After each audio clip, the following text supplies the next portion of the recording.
disappointed in every one of you. I'm sorry, I don't mean to offend you. I'm disappointed in every one of you. I kiss you on the mouth. No, I'm not cool with that. Just, I'm sorry. One more time. I'm disappointed in every one of you. I mean, I'm dealing with degenerate animals. I'm disappointed in every one of you. Disappointed in every one of you. All right, come on. Honestly, I can't do it no more. I'm disappointed in every one of you. Let me tell you why. It's gonna be all right, Nicky. Go ahead, shoot. We just killed those fucking men. What are you going to do about it? You're happy because you got nothing. You don't got a thing. You're happy because you got nothing. Lomito! Got nothing. I want to get out. I want to get out of this rat hole. I want to get online. I need BDA boxing.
All right. Welcome everybody to the Boxing Podcast, broadcasting to you live from the True North. This is your good friend, Mr. BDA, and I sure am glad that everybody could be on board for this one, fellas. In this episode, we've got a fantastic one for you, as we're going to be talking about some of the fights that are going to be coming up this Saturday. A lot of the drama that's been taking place outside the ring, definitely going to be focusing on that. We are going to be taking your phone calls in about an hour. Let's make it, 45 minutes to an hour. Make sure you guys get your calls in, your points of views. Want to hear from you guys about everything that's been going on in boxing. Now, before we do that, before we get down to the fun, let's get the business out of the way. You guys know the drill. If you want to donate a couple of shekels our way, you're definitely welcome to do so with the Super Chat feature. Although it's better if you join the membership program. That way you get more bang for your buck. You can also join the Patreon page to help us fund the fan-made documentaries that we're making. Boxing's Most Shocking Moments of All Time. Volume 2 coming up. And, you can sponsor us for as little as $2 a month. I mean, come on, $2 a month. If everybody pitches in a little bit, we can make great things happen. But, of course, the most important thing is you continue to like and subscribe and you spread that BDA gospel, right, fellas? Spread it nice and wide. Don't forget you can check us out on Spotify, iTunes, and Spreaker at your leisure. All right, fellas, at your leisure. Oh, and if you're on Spotify, make sure to hit that 5-star mark. Really helps us out. All right, fellas. Speaking of the initiated, who do we have here joining us? We've got Money Mark, Antonio Hernandez, Omar E. El Gordo. Why does that always make me laugh? Bray, shout out to Bray. Nightmurph in the house, shout out to Nightmurph, one of the initiated. Jacques Cousteau, another one of the initiated, says shout out to Didi taking Haney's. Oh, come on. Come on. Shout out to Zero Cool, Juan, that Gucci Berserk, Baron Evola in the house as well. Kane Mac, Protectorate General, Dark Haydo, shout out to Dark Haydo, says, can you please elaborate on what C stands for, BDA? What do you mean C? C for which C? I don't know what you're referring to. Shout out to Impala, hashtag CCD, geochaining. What is that? Geocaching for Jesus, all right. Not in the house. Who else? Jose Severino Jr., Warp Speed in the house. Shout out to Warp Speed. And Vince Vegas, Donovan McNabb, and many more people to come, I'm sure. Fellas, thank you for joining us. Really appreciate it. Oh, and by the way, I forgot to mention that we are going to be, so it's 7:30 right now? At about 9:15, I think that's the time that I put this at. 9:15 is about the time we're going to be switching on over to the Second Renaissance. There will be a live Second Renaissance. It's going to be another one of the deep dive watch-along videos, or streams rather, where we just stream a bunch of stuff and make sure you guys get to watch along with us. Anything, interesting videos from serial killers, those type of predators, the occult, the paranormal, history, forbidden history, whatever. It's all good stuff, and we're going to be covering that after this episode. So it is a double header in the BDA community. All right, fellas. Let me just invite a couple of people over here, see who's available, who wants to chat a little bit about boxing. And yes, we have the biggest thing we've got this Saturday is Teofimo Lopez taking on Steve Claggett. Or is it Claggett? I know he's not from Quebec. He's from Canada, but he's on my neck of the woods here in Quebec. So I don't really know how to pronounce his name. He's taken out a couple of recognizable names in his time, but he's 35, I believe. I'm going to look up the tail of the tape later. For the moment, let me call a couple of people over here, see what we got going. And do you membership live streams, Mr. BD? I don't know how you do that. Do you membership? Oh, you mean streams that are just for the members? No, we don't do that. Although we're going to start posting stuff on the BDA Clips channel. That's the one with the orange BDA logo. So we're going to be looking into that, putting, populating that channel with a couple of videos there. Something, we want to start keeping this channel for the live streams and for the documentaries, and then BDA Clips for other videos like film analysis, stuff like that. In fact, I still have to post Steph Case, aka Official Scorecard Boxing's analysis that he's done of Shakur Stevenson in there. Now, some people are saying, yeah, but BD, who cares about Shakur Stevenson? Oh, plenty of people care about Shakur Stevenson's tactics. And of course, I also have to make a video that Aldo provided me with some clips of Devin Haney's tactics as well from some of his fights. So we got a lot to do over there. Got a lot to do, a lot to get to. All right. So in regards to this Saturday's fight, and by the way, I just want to say, last Friday, we had Divino Lopez fighting, Rafael Divino Lopez, the guy who upset Robesi Ramirez in 2023. I thought that bout was going to be taking place on a Saturday. So I wake up on Saturday, all of a sudden I see people saying, hey, Divino Lopez put on a great performance. I go, what? It was on a Friday. So let me just double check here, make sure this isn't on a Thursday, because I know Teofimo Lopez last fought on the Thursday, right, when he fought Ortiz. So this one, it says June 29th, and I'm checking the calendar, and yes, indeed, it is on Saturday. So we got that covered. We got that out of the way. But who is Steve Claggett? And I'm going to keep saying it with the French pronunciation, by the way. Steve Claggett, he's 35 years old. He's been at this for 15 years. This is his first title shot as far as I'm concerned. Now, like I said earlier, he's taking out some recognizable names. He stalled some careers. For example, he has a win over Petros Ananian, who is the guy that, as you will remember, the first guy to beat Subriel Matias. He also upset a prospect, Yves Ulysse Jr. from Quebec here, but then Ulysse got his back a couple of fights later. He lost to Chris Van Heerden not that long ago. And ever since then, he's gotten, he fought Tony Luis. He beat Tony Luis, who is another Anglo-Canadian fighting on the Anglo side of Canada. Tony Luis upset a guy by the name of Carl Dragon a couple of years back. Or I think we're talking way back. Was an undefeated prospect being trained by brother Nassim Richardson. And Tony Luis just dismantled him. But then Tony Luis didn't really... He started dropping more and more losses, dropping more and more fights, and so Claggett beat him. So Claggett and Luis are sort of in the same league. Same thing with Van Heerden. He's got a win over Alberto Machado, who at one point was one of the top 3 super featherweights in the world, and ever since then started falling on some hard times. And as you can see here, Claggett, say what you want about his quality of opposition, but the man has something that Teofimo Lopez does not, and that is activity, especially in today's modern meaning of the word activity. And you will see here, by what I'm putting on the screen, that Claggett has been active. 1, 2, 3, 4. 4 fights in 2023. Outrageous, outseen, unheard of rather, in today's boxing world. And of course, he had a win earlier this year in January, which is thereabouts where Lopez was last seen. which was February. So that is interesting. But again, who is this guy? Steve Claggett. If you've ever seen Claggett, you will notice that he's tough, he's well conditioned, he will come forward.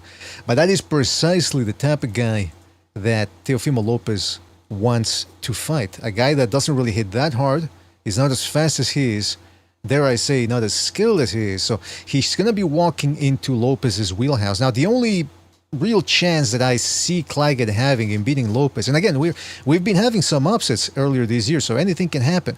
But really, the only way I can see Claggett winning is if Teofimo Lopez comes in out of shape. Sort of a la Roy Jones versus Glencoff Johnson, where Glencoff Johnson, he wasn't faster than Roy Jones, didn't hit as hard as Roy Jones, wasn't as good as Roy Jones Jr., but he was tougher at that point in his career. They were both the same age, but he was fresher. Mentally, he was hungry, and he ended up outworking and then subsequently knocking out Roy Jones Jr. So I could see something like that happen with Teofimo Lopez Jr., but Teofimo Lopez Jr., say what you want about his state of mind, his mentality, or lack thereof, but the guy, I've never seen him out of shape. Even when he fought and lost to George Kambosos, Lopez was actually coming on strong in the later rounds. Then, of course, Kambosos, who is terrifically conditioned as well, had his second win and was able to take away the last 2 rounds, at least on my card, and got himself that win. But Teofimo Lopez, like I said, he's not really,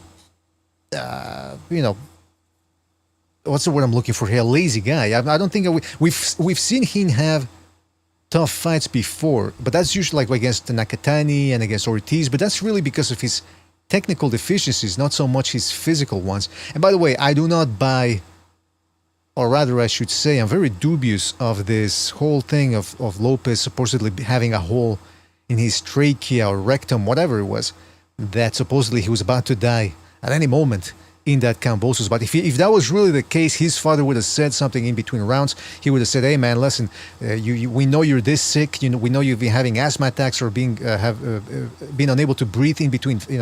The last couple of days. I'm going to pull you out because this is dangerous." No, never heard anything of that. So either Teofimo Lopez Jr. Senior is irresponsible, or this was all made up. Yeah, I know a doctor supposedly validated the concerns, but I'm still dubious based on the way everything transpired. But be that as it may, my point stands. Teofimo Lopez is a well-conditioned athlete. He dropped Kambosos late in the fight, and even against Lomachenko, after he started losing the middle rounds, he came back strong in the 12th round. I don't think he won the 12th round against Lomachenko, but my point still stands. This guy does not really falter in the late rounds. He's in good condition. So, again, to expect him to go in there against Claggett and so all of a sudden not train properly, whatever. Hey, stranger things have happened, but I don't know. You really never know. Shout out to the Pugilist Zine for his contribution with the super chat. He says, "What do you guys think of Xandor Martin versus Puello?" Well, see, that's the other piece of news that just came out today. Puello, when he beat Gary Russell or Antoine Russell, whatever his name is, a couple of days ago, he had one of those subset versions of the WBC title.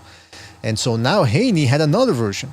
But now Haney, apparently, like he said earlier in the week, he wants to sort of take a bit of a recess. He wants to go on vacation time for a guy in his prime, if you can believe that.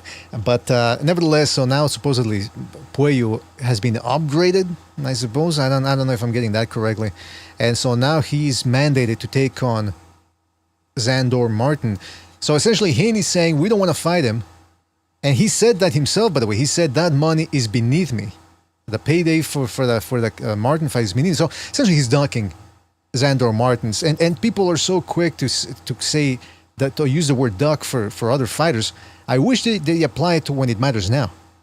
Because really, Haney, in spite of the loss being reversed from the Garcia fight, he still needs to come back. He's still a top contender. And Xandor Martin is a top contender. Look at the guy he's fought. He retired Mikey Garcia. I thought he won a narrow decision over Teofimo Lopez, the guy we're going to be seeing this Saturday. And he remains a top contender who's very dangerous.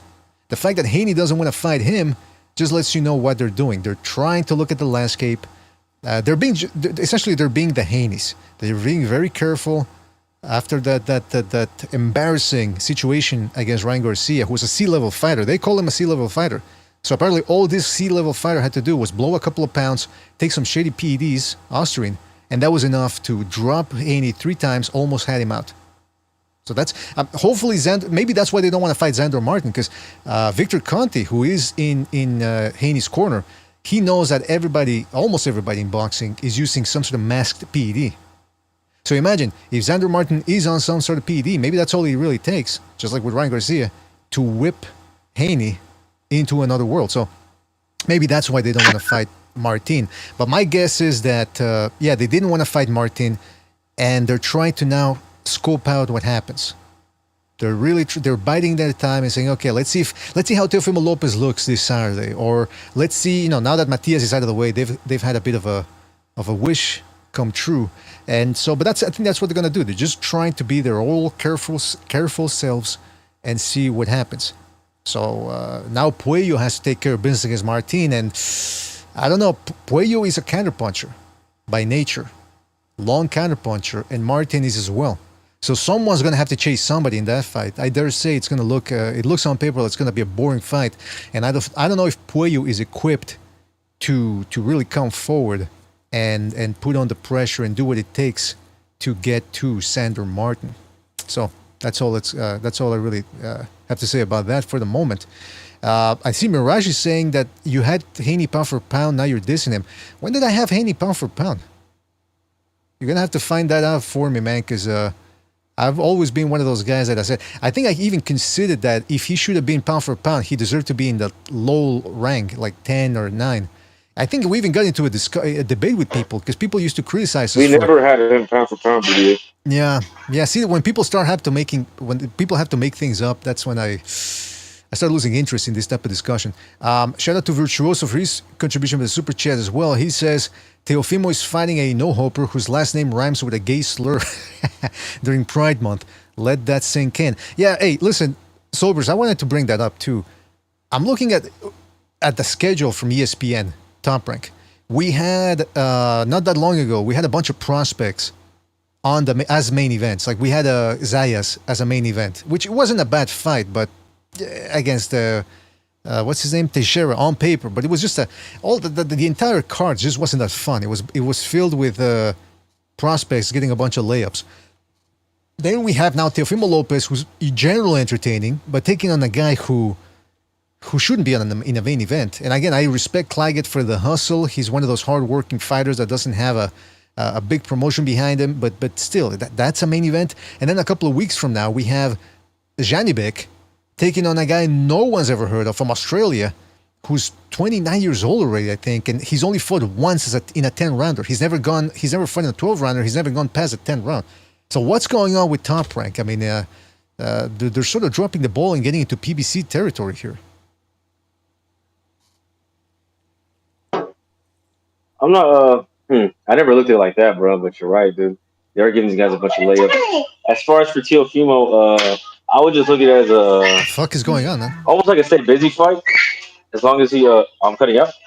No, but I heard somebody getting slapped in the background.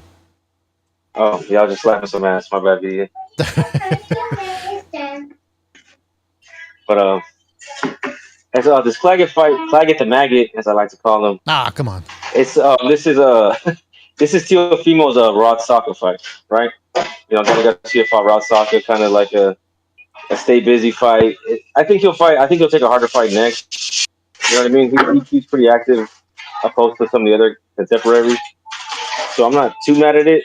But as far as you're saying about the Top Rank, giving the guys a bunch of layups, they kind of need him, bro. The Zayas, I don't know how good he would look if he stepped up. Like this kid Elijah Garcia, when they put him against Tyrone Davis, I thought he was ready, but he clearly wasn't. I don't know how much better Zayas would do against someone like that. Do me a favor, man. Go somewhere that's quiet, please. Because, I mean, you're making a lot of good points, but people are slamming doors, refrigerator doors, people turning on the microwave.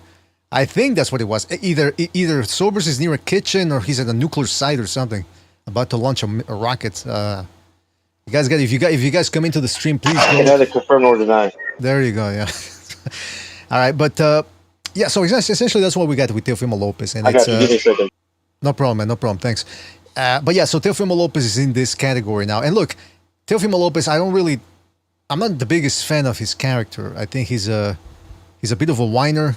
His father, obviously, incredibly annoying. But at least when you compare Teofimo Lopez to the rest of his class, his generation, he's still at the top in terms of the risk he's taking. He's 26 years old. He's already become undisputed in 2 divisions. Now, some people can say, BDA, undisputed, but he didn't win all the belts. Look, if you're still all about the belts, and some people are Tank Davis fans, and they're still averse to calling Teofimo Lopez undisputed. But then when people criticize their guy Tank Davis for, hey, how come he won't fight in the champions? Oh, he's not about the belts. He's about that bag. He wants that bag, baby. Shit. All right. So then all of a sudden the titles count, or don't count rather. So and that's my thing. Teofimo Lopez beat the man who beat the man. So there's no dispute about who the man was. He beat Lomachenko. There was no dispute that he was the best lightweight in the world. So that went to Teofimo Lopez. Then he beat Josh Taylor, who was the undisputed champion. They just took all his belts away little by little, or he dropped some of them as well. But he was still the man. So to me, I don't care about belts, undisputed, or 4-belt era. If you beat the man who beat the man, you're undisputed. That means there's no dispute. And I'm not going to get into the whole thing about the IBO and all that, because, I mean, my thing is, in 5 years from now, if everyone in the media starts saying, hey, now you need the IBO to be undisputed, now you got 5 belts, and you need 5 belts, are you going to go along with it, or are you going to say enough is enough? Because that's where people were at 15 years ago with the WBO. The WBO was a joke. Now all of a sudden it's been validated. So you understand what I'm talking about here. Teofimo Lopez is 2-time undisputed in 2 different divisions. And so I think that's if he wants to take a stay busy fight, I don't like it. I'm not all that excited to see him fight against Steve Claggett. But I'm pretty sure if he continues fighting and making the choices he's making in the past, that means that eventually he will be fighting a big name. Probably this year or just right along the end of this year. He's on that road. Yeah, I don't see him sitting on his hand. Can you hear me better now? No more background noise? Yeah, absolutely. I'm in the absolutely. now, VBA. Absolutely, man. I don't see him really sitting on his hands and wasting time. Teofimo's known to take challenges, and he'll jump in a fight where he's the underdog. You know, he kind of think he's blowing the smoke up everybody's ass about fighting Terrence Crawford because he's going to 154 and this guy's still at 140. But I think he's gonna look for a fight that we're gonna be like, all right, we'll see what's up with him, you know, because I mean he's done it before. He's done it more than once. Absolutely. Whereas his contemporaries have to enact tactics and illusions, smokes and mirrors, shadow play, to convince their fans and the media that they are indeed the next generation of all-time greats. For example, Devin Haney.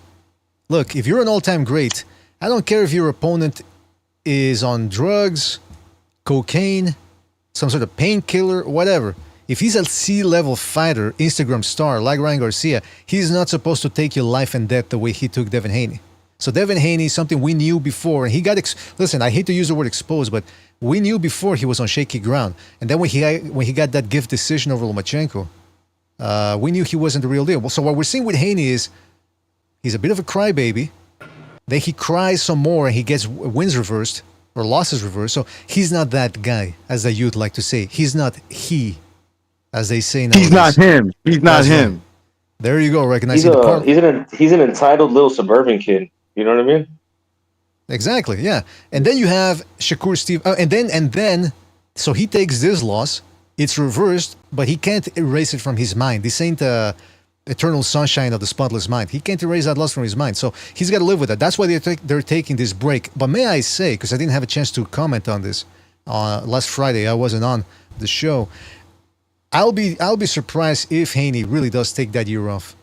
Because you know me, I'm dubious of what fighters say. I focus on what they do, and something tells me Haney is going to be very restless, just sitting around doing nothing, having to hear his father. And by the way, it's got to be annoying. His father, I've seen videos where he's eating pizza. He's got that big ass, Muslim beard, and you can see crumbs even on the low definition webcam that they're using. You can see crumbs all over his beard. It's disgusting, and something tells me too that Bill Haney's breath stinks. I don't know why. It's like he eats pizza. Oh, you're right. He's walking around with cheese breath all over, and he talks close to you. Like, here's what we're going to do. He's like, oh, man, could you take a breath mint or something, please? So my thing is, I think Devin Haney is going to get annoyed at some point.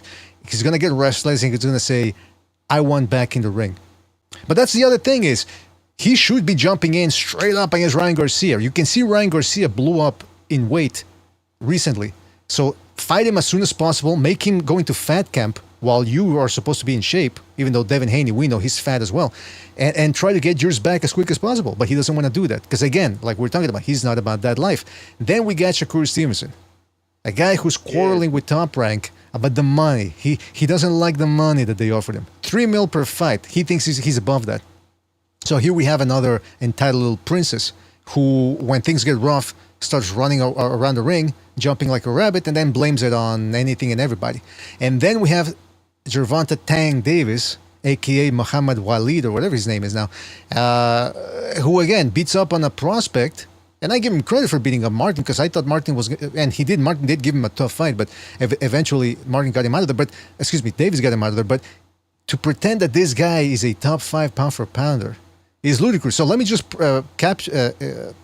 end with this. A long time ago, about 16 years ago, when there were no American heavyweights in the landscape, they asked Larry Holmes on Ring Magazine, they asked him, how come all these heavyweights, there's no more great American heavyweights, how come? And then Larry Holmes interrupted and said, they're spoiled. They make a little money and then they want more for medium risk. These guys, he said, are spoiled. And I said, gosh, damn it, that was what, 16 years ago. And that applies now to lightweights. Or am I wrong here? No, I think you're right. First of all, let me say, Alawi came to me last night and told me that Ryan Garcia will fail a drug test after he passed the New York State Athletic Commission's test. He would fail the VADA test, right? So Alawi told me this was going to happen. So it happened, right?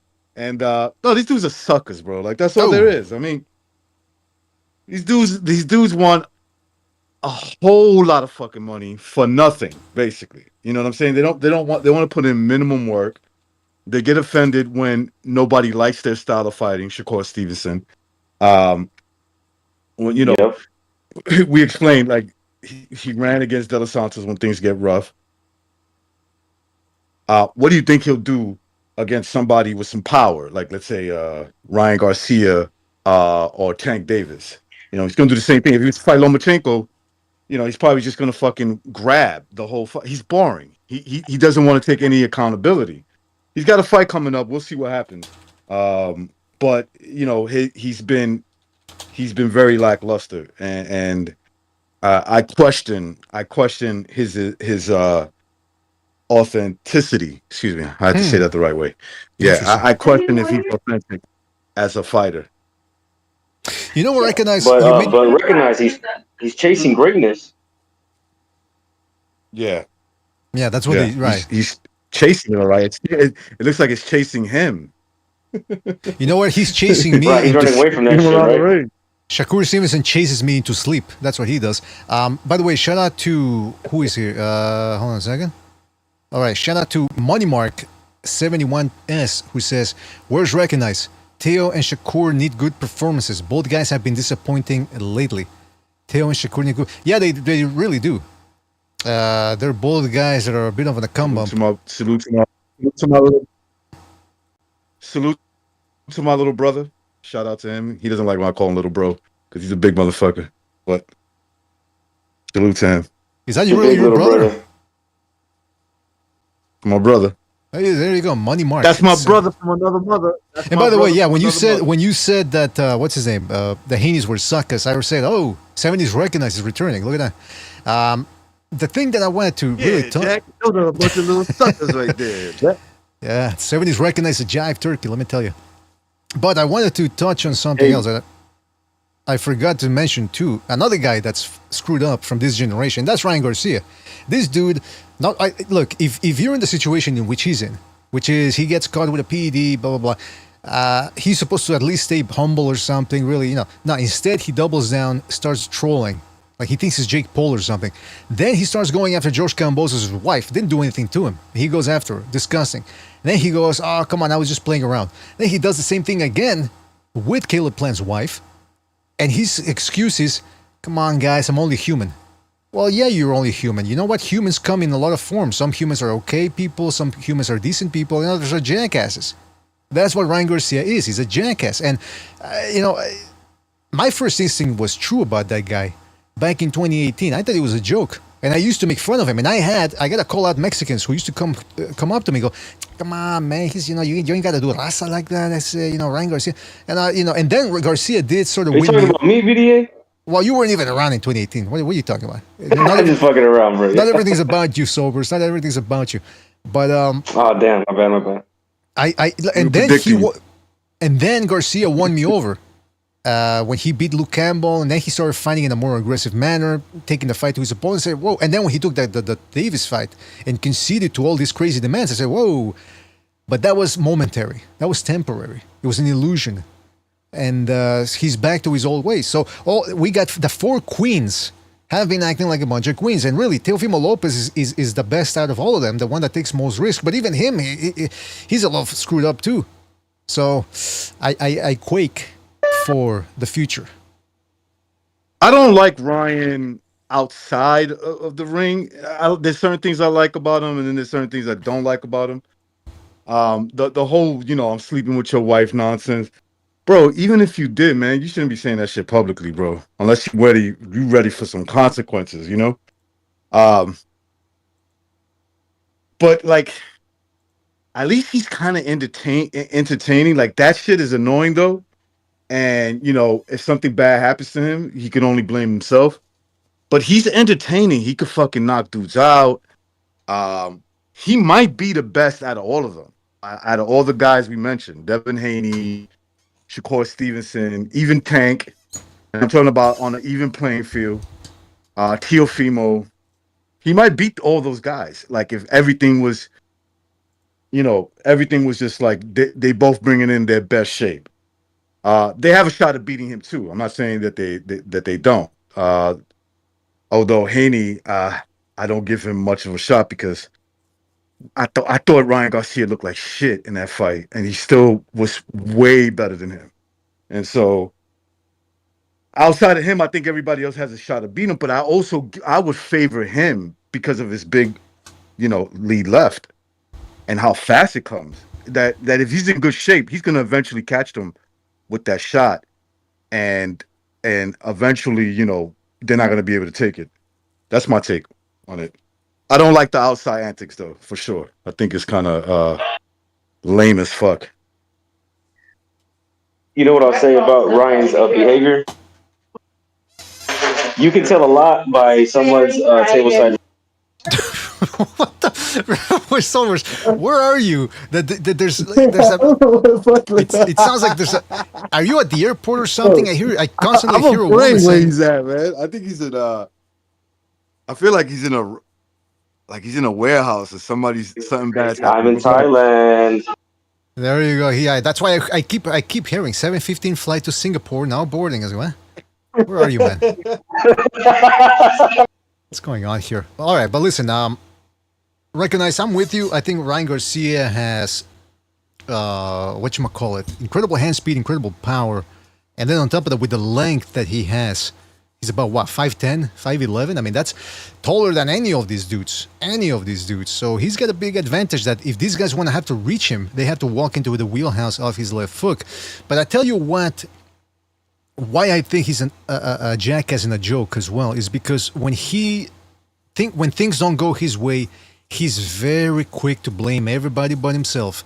Remember, prior to the Luke Campbell fight, Steve Kim was telling us that this dude, when he hadn't even accomplished anything, was already demanding money up front.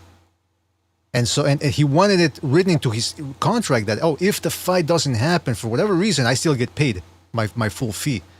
And so it's been nonstop problems and demands between him and Golden Boy. Then he beats Luke Campbell. Let's not forget this. He beats Luke Campbell, takes a retirement. Smoking. What's it called? Mental health. Blah blah blah. Yeah, mental health. And then he's sitting on the sidelines. Everybody's offering up words of encouragement to him. Then he comes back, and those same boxers that were offering him support, he starts making fun of them on the sidelines when they fight. Like, this guy look awful. I would take him out in 5 rounds. So he's just an all-around... He's a fucking weirdo. Like, he's a fucking asshole, bro. That. Like, listen, I would never argue the fact that this dude he's a strange case, right? But he's also like, you see, a lot of the reason why he irritates people, right, is because they view him as this harmless clown, meaning he's somebody they could eventually, he's not a threat, right? And then they find out when their boyfriend Devin Haney gets in there and he's fully, ready to go, even though his shape wasn't all that, a guy like Devin Haney is no match for him. Now the clown is no longer a clown, right? Because that clown could hurt you. You know what I'm saying? This is why he irritates people so much. So that kind of, in that sense, I like him, because he kind of gets under these people's skin that have this preconceived notion that, I view him as a clown, so therefore that means he's harmless. He can't beat these guys. But in fact, the people that call him clown, he'll smack the shit out of them. Let's be honest. If they were in his face and he smacked them, they wouldn't do anything. They would just take the smack and probably be bleeding in their face and walk away. And their favorite fighters that are within his weight class, he probably beats most of them. Okay? That same clown, the C-level clown, will beat all of them. Okay? That's what I like about him. He's like a wild card, so to speak. That's what he is. I mean, he's a clown. He's definitely a clown. Like 100%. You bring up some salient points, and I think that's especially what's happening with Haney right now. That he thought, and this is reflected by the comments him and his attention-seeking father made in the build-up to the Garcia fight, that this dude has nothing. He's a C-level fighter. What's his name? Bill Haney was even talking about, if he dies, he dies. The only guy that came close to dying that fight was Devin Haney, because he just couldn't do anything to an out-of-shape Austrian shitty PED field Ryan Garcia.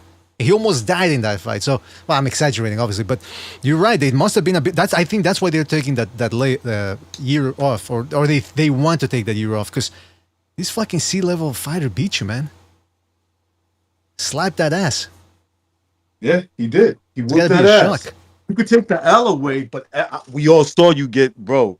He beat your ass from one side of the ring to the other. It was you falling all over the place. Now let me ask you this. Okay.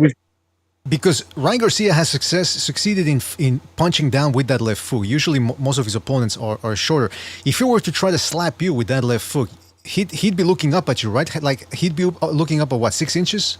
Or you, how much? Something like that, yeah. Right, because he's 5'11", you're probably, what, 6'7" today? No. Come on, you're exaggerating my height now. Well, I mean, you're the one that's... Wait a second. When you first came on the show, when you were first on the show, you were 6 feet... No, you were, what, 5'11", I think you said. Then all of a sudden, you ended up being 6'4", or something. Right. So I gotta... I mean, that's you, man. Listen, what you want from me? I eat good. Ever since I came onto the show, I've been eating good. I've been getting taller. It happens. Well, you know what we need to do with you recognize? We need to do an Exodus file expose, because the channel... Recognize told me Deontay Wilder was short, so I don't know how tall. Yeah. When I look at him, he doesn't look that tall. The channel that posted Secrets Under Secrets about a month ago, that hard-hitting expose on the Haney's connection with Victor Conte, just dropped a day ago another little video called File Number 1, Inside Call, Secrets Under Secrets. And yes. I'm at a loss for words about what this is exactly, because it's a phone call between two individuals, one a male, one a female. I don't know if it's artificially created voice, using AI software to create the voices. And the conversation involves what we've been talking about on this show, that why is Victor Conte, a guy who's an expert at concocting PEDs that are undetectable because they don't exist yet on the list of protocols and banned substances for the WADA, whatever. How come he's still allowed to be in boxing where he can, if he wanted to, he could easily get away with it? And then at the end of the phone call between these two individuals, one of the individuals points out that Bill Haney, or the Haneys overall, have made a lot of enemies within the music industry and now the boxing industry. So fellas, let's speculate a little bit. What is this channel? Who's behind it? And can anything useful be gleaned from this last drop? I have a feeling who I think is involved. I'm not going to say, but I'll say a name like that, that it wouldn't matter. It's somebody like that's, it's propaganda in favor of Ryan Garcia. Sure. Propaganda doesn't necessarily means you're lying. There's good propaganda. If you're working behind the truth, yeah, you should, you should propagate what the truth is. You should have people, out there, telling the people the truth, and that could be what's happening here, right? Now, there are some people that are pissed off with him, without a doubt, there are, and I think you're starting to see that. You see what happened with Eddie Hearn. Eddie Hearn basically told him, like, bro, you're not going to be loyal to me. I ain't going to be loyal to you. I ain't going to put no money up so I could lose it to a guy who's not loyal to me. This is the business. You're nobody at the end of the day. You know what I'm saying? Your clock would expire and my clock will continue because I'm a promoter. And there's plenty of views and there's a lot, there's better views right now. So the future, is what he's thinking about. And so a guy like that is absolutely, he's burning his bridges. Like Bill Haney, you could just tell. This is a very, what's the word I'm looking for? This is a guy who looks forward to confrontations. He does it for show. Well, some people they're not gonna like that. He talks shit about Mayweather, and I'm not saying Mayweather doesn't deserve some criticism. He does. But remember who Mayweather is in the boxing world. Remember who he is. He's got connections too. Probably in that sector, he's got more connections than you do. Eddie Hearn and the list goes on and on and on, right? And let's not even talk about Jay Prince, right? Like, no, you better walk slow when you see. You might want to walk slow if you're across the street and you see that dude. So yeah, I could see this guy burning his bridges for his son. His son is MK Ultra. That's his father's his handler. That kid is toasted, bro. Him and his snotty-nosed little brother, the little half-breed. Well, you know what? You bring up a good point about burning bridges, but also having to call in favors, right? If you want to get things done for Devin Haney, I don't think Bill Haney masterminded the whole thing by himself. He must have called in. He must have indebted himself to a lot of people. Some people might have indebted themselves to him, but now he's having to call favors. And when you call in favors, you start running out of bullets, essentially. But you brought up something interesting too. You brought up Teofimo Lopez. Because Teofimo Lopez, he says he wants to fight Terence Crawford. My thing is, if Top Rank manages to sign Shakur Stevenson, because Shakur Stevenson really has nowhere else to go. Matchroom, I think I heard that Heron is disinterested in snatching him up.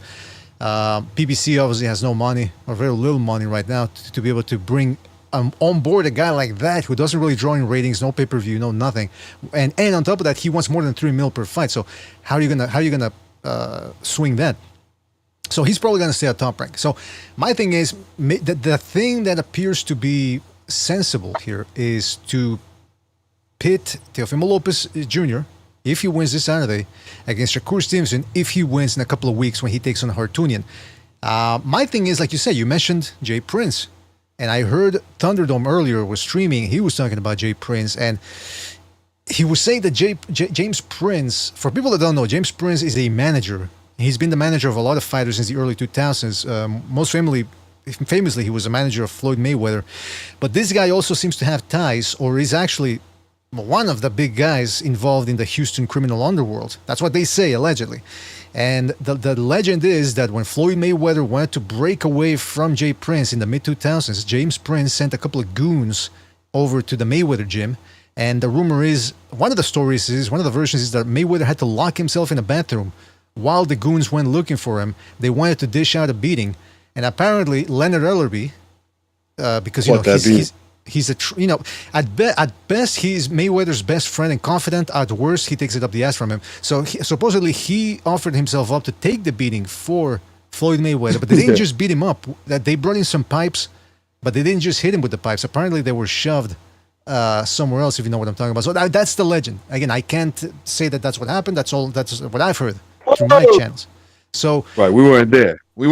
So nor did I want to be there. Nor would I want it to have been there. But the point is that's what James Prince carries. Now he's with Shakur Stevenson.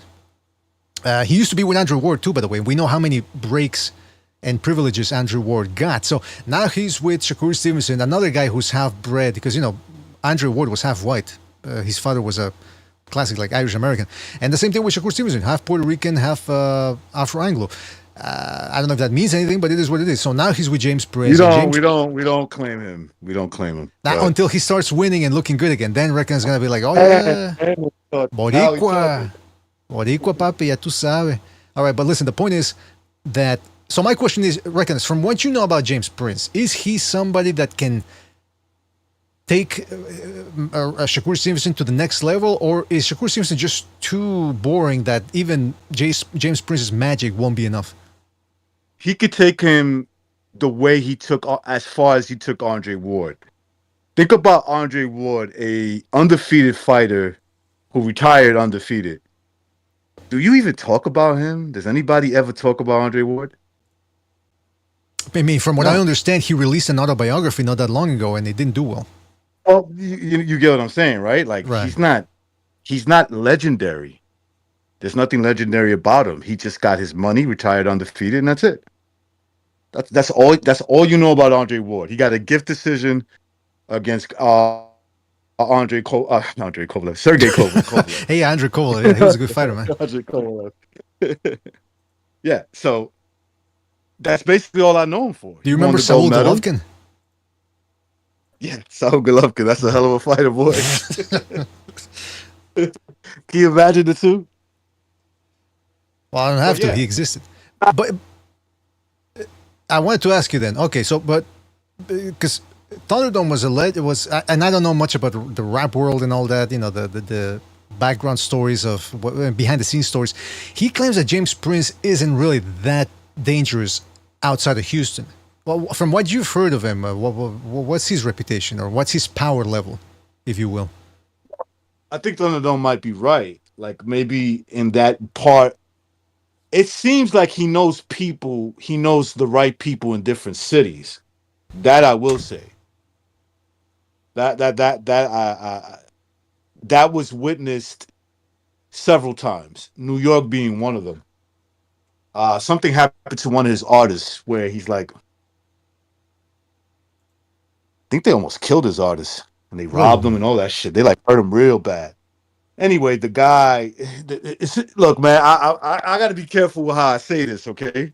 Because I don't want that motherfucker listening to this shit and saying, yo, who's that dude?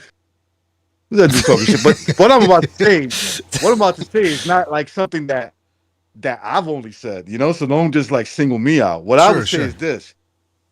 The dude who did that, who was involved in beating up his artist, this kid from New York or whatever, was already a wanted man for killing a cop. Oh. Yeah. So, but they ended up catching him. And somehow Jay Prince ended up with his artist's chain back, which was like a trophy. Like, look, I can get your chain back. So remember, the dude's in prison. So how the fuck did you get his chain back, Yeah, that's fucking weird, man.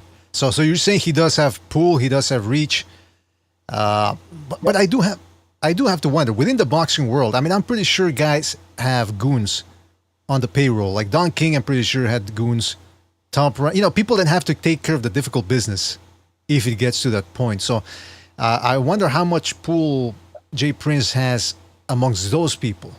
Does he have more or less? His people are obviously more connected than he is. Right.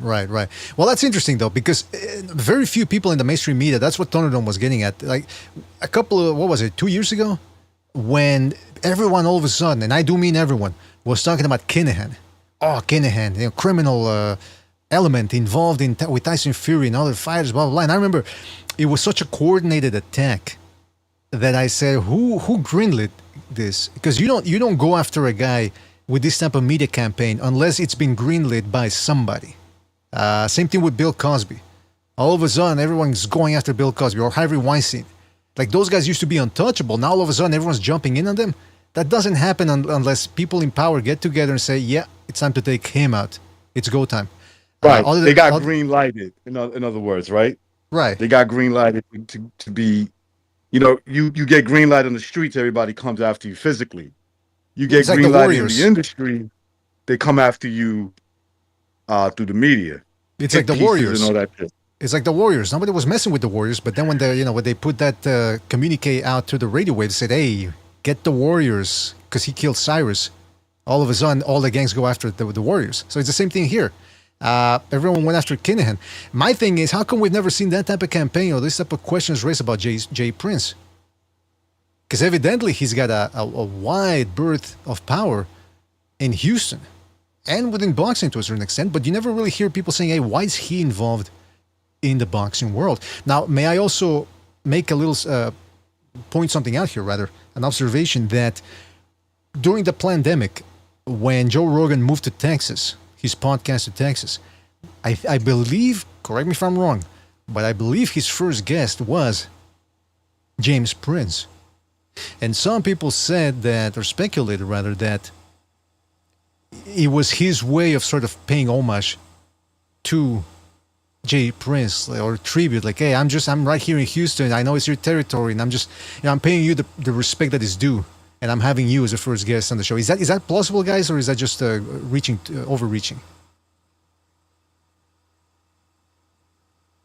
Oh, there you go. The silence is. This isn't the second Renaissance BDA. You guys. Bro. I mean, I'm just asking the question because I remember we already talked about this before, but now, because Thunderdome was playing that video of Teofimo Lopez, he was on a podcast. He said something cryptic. He said he's never fighting Shakur Stevenson because he doesn't want to F up Jay Prince's money. And what does that mean? I don't want to F up his money. So Thunderdome was speculating. Well, I'm not gonna lay down for him. I'm coming to knock your boy out. I don't want no problems for you. I don't want no problems with you. I don't know. Thunderdome was saying what he's saying. Was that? He's basically saying, like, look, bro, look, I've been saying this for a long time. Shakur Stevenson, I said something earlier. I questioned the authenticity of the fighter that he is. He's being portrayed to be. I have a feeling he's not that. So what I'm trying to say is, his fights they either fixed or rigged. I think they're fixed. My opinion. This is my opinion, right? But at the very least, they're rigged fights. So if he runs, and he should be losing and penalized, that won't happen. He'll still win the fight. You get what I'm saying? So that's like a rigged fight. In other words, he don't have to do anything to win the fight. And I think that's what Teo was saying. Teo was basically just saying, bro, I'm not gonna go in there and lay down. I'm coming over there and I'm gonna beat your boy easy. So I don't want to fuck up your money. Because I don't want no problems with you. And then telling about he loves his son and all this shit. I'm like, what the fuck are you saying, bro? He's like, basically, look, could he be talking out of his ass? Maybe. But, this has been the rumor about boxing and guys like him, Jay Prince, for a long time. This is a guy who threatened Sergey Kovalev during the rematch. What was it? The rematch of yeah, it was the rematch of Ward? Kovalev. With Ward and Kovalev. He threatened Kovalev. Right on camera. I didn't know that, bro. Come on, man. Yeah, he did. Well, could you just expound upon that? What did he threaten him about? Yeah, could you just expand upon it? Because I remember we heard about it with that. It's basically saying that if anything happens to Andre Ward in a boxing fight, I mean, you would expect something to happen. You know, that they take care of business. Wink, wink. You know. Yeah, the beauty of Anything happens to Andre. Anything happens to Andre. It's interesting. These professionals of the underworld, the undesirables, they know how to make a threat without it. In other words, it's obviously a threat, but it's done in such a way that you can't prove in court that it was a threat. But these guys know how to get the point across, is what I'm saying. So, is it really that outlandish? Again, I don't have any proof that what Recognize is saying happened or whatever. I don't know. Where did you hear that from, Recognize? Or where can people look that up? Well, I mean, he did that on TV. He did that on TV. He did that at the press conference where everybody could see that. All right, there we go. I took it as a threat. That's a threat to me. Okay. Second, I have no problems with Jay Prince. I just want y'all to know that. Right? Exactly. You don't need to say that. I'm just letting y'all know. I don't have no problem with that guy. Okay. But it does remain. It does remain interesting because Teofimo Lopez, like I said, he used to have a contentious relationship with Top Rank. And recently, when he was on the 3 knockdown rule, Bob Arum was asking about, well, how's your relationship with Teofimo? My relationship is great now. Couldn't be better. And you're thinking, oh boy, is this the Bob Arum that was lying yesterday or the one that's lying, telling the truth today? Which one is it? Because I don't know. He says one day he'll tell you this guy's doing great, fantastic, we're best of friends. And then the next day, there's a report that there's acrimony within the ranks. So I'm really interested to see where Teofimo Lopez goes from here. What's the plan? Are they going to try to match him up with Shakur Stevenson, or is it going to be Lomachenko, Shakur Stevenson? Which one is it? They have options, but eventually Teofimo Lopez needs to fight somebody that's worth it. Because this Steve Claggett guy, it ain't it. He ain't it. Claggett the maggot? Nah, come on, wait, you got to stop saying that. But the maggot. Okay. He said maggot. I thought he said something else. The point is that I'm happy to see Teofimo Lopez back. We'll see what happens. Hopefully, Claggett makes a fight out of it. Obviously, it's a long shot for him to win, but you never know. Stranger things have happened. We've had a couple of upsets this year, so hopefully we get something interesting out of that. Also on the undercard, we have Robeisy Ramirez returns after losing to Divino last year. Now he's taking on Brandon Leon Benitez, who's a Mexican featherweight. It's a 10-round featherweight fight. This Brandon Leon Benitez guy, he's not that good. He's had a couple of wins since his last loss. He's young, he's tough, but I don't know if he's. I think Robeisy Ramirez is going to be too much for him. And that brings me to the next question here. Featherweight. We got Divino, who fought Friday, 6'1" for a featherweight. And he can throw punches and bunches, let me tell you. You got Venado Lopez, you got Robeisy Ramirez, you got Nick Ball, who fights and balls out. What do you guys think in featherweight? Which one is the best fight, and which fight would you guys like to see next? You know, if there was any name as a boxer, I would want Nick Balls. Nick Balls. That's the name I want. Sounds like a porn star's name, bro. I mean, I'm just saying, if I had a name, if I could pick a name outside of mine, it would be that one. You know, just call me Nick Balls. Because he goes balls out, man. I'm telling you. But so which fight would you guys like to see at featherweight? What's the number one fight between all those guys? Nick Ball versus Rafael Espinoza. There you go. Oh yeah, that would be Espinoza's like a giant for the featherweight division. How tall is that kid? It would look insane when they face off. It would look insane. Balls is tall, Balls is like 5'2" or whatever. Yeah, he's like about a foot of height on him.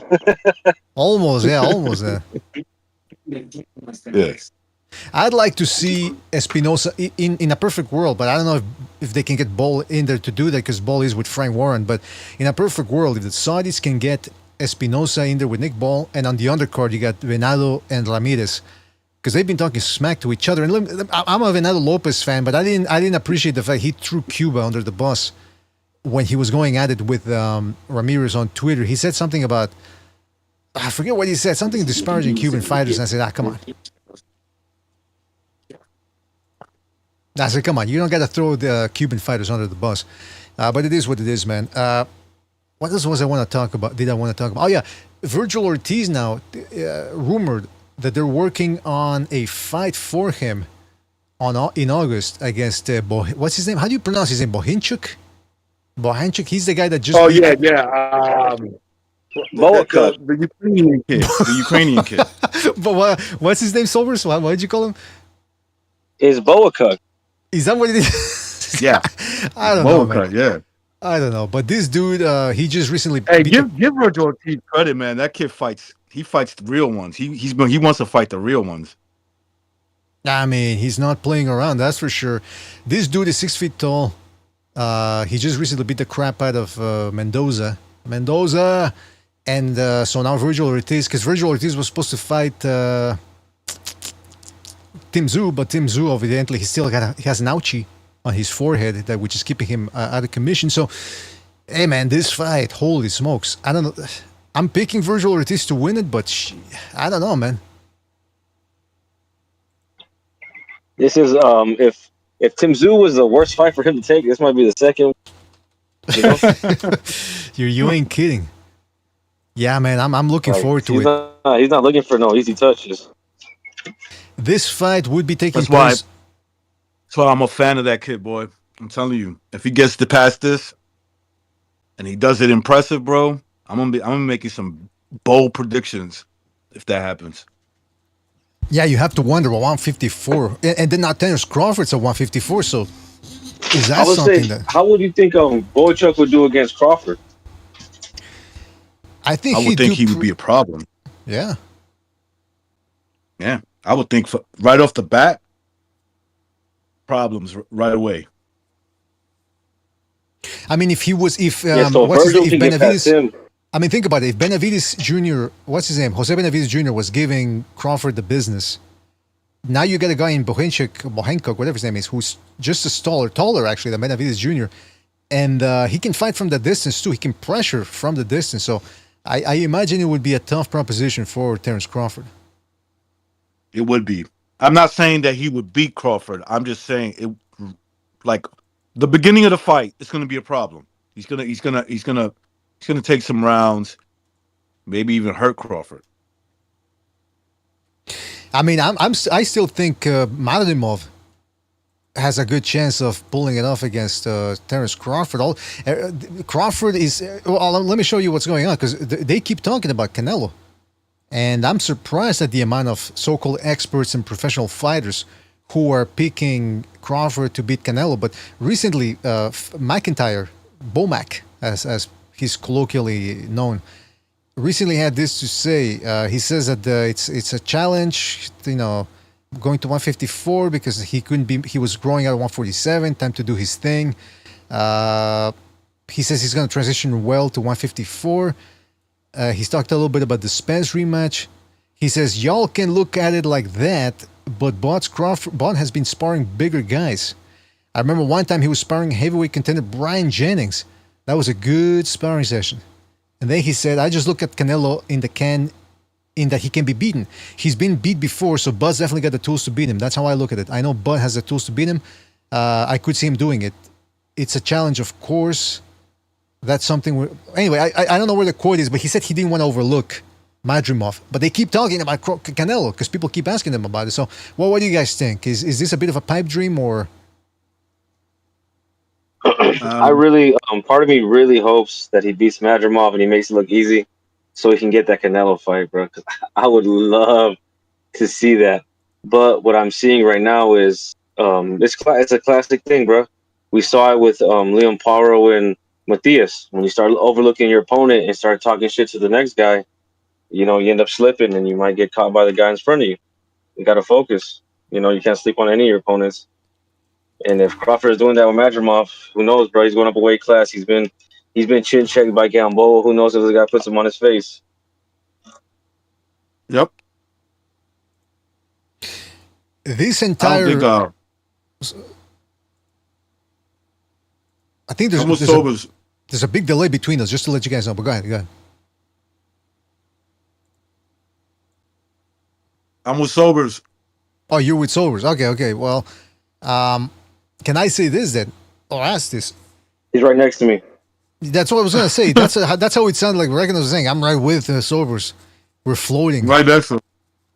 Yeah, yeah. I'm with sobers, and we're in the sea, floating. We're with the rest of the. I'm with sobers, but I'm not. I'm with sobers, but I'm not sober. Oh, there you go. Okay. Shout out to. What is this shit? Hold on a second. All right, hold on a second. I'm having some difficulties here with the chat. Okay, but I wanted to ask you. Most people there's a lot of people picking Crawford over Canelo. Do you think most of those people would have picked Crawford prior to him beating Spence down? Probably not. But look, I'm not saying that Crawford can't win. Well, would you really bet all your money down? That's a risky bet, man. For a guy who's been chinned by littler guys in terms of weight. That's what I'm saying. You have to admit, and people have to admit, that they're picking, in large part, they're picking Crawford because of what he did to Errol Spence. And one of the things we try to point out to this show Munguia? Was that? You saw the way he dropped 195-pound Munguia? Right, but you know what? The counter argument to that. Said. The counter argument from that recognized. Did you see the way he knocked down the 195-pound, 6 foot, 195-pound Munguia? Right. The counter. The counter argument to that, though, recognizes people saying is, well, you got to catch him in order to drop him. They think that Canelo can't catch Crawford consistently. I've seen Crawford get hit by much lesser fighters than Canelo will ever be. Yeah, I mean, this ain't Roy Jones versus John Ruiz. I'm just warning people right off the bat. I don't know what they're thinking. I don't know what they're seeing. By the way, shout out to Rafael Garza for his contribution with the super chat. He says, what's he saying? He's saying, I am he and he is I am him and him is I. Okay, can somebody explain to me that meme? Is that a meme or something that he is he or he is him or what is that? I don't know, bro. That sounds like some it's like someone's been eating. There was some lady. I don't know. She was in a supermarket or something. She was arguing with somebody, and she tells the guy, "You're not him. You are not him." So everybody was like, "I'm him now," you know. Yeah, well, I don't know what that means, man. I mean, I can sort of speculate, but I'm glad we got that. I guess like you're the man. I guess you're not that guy.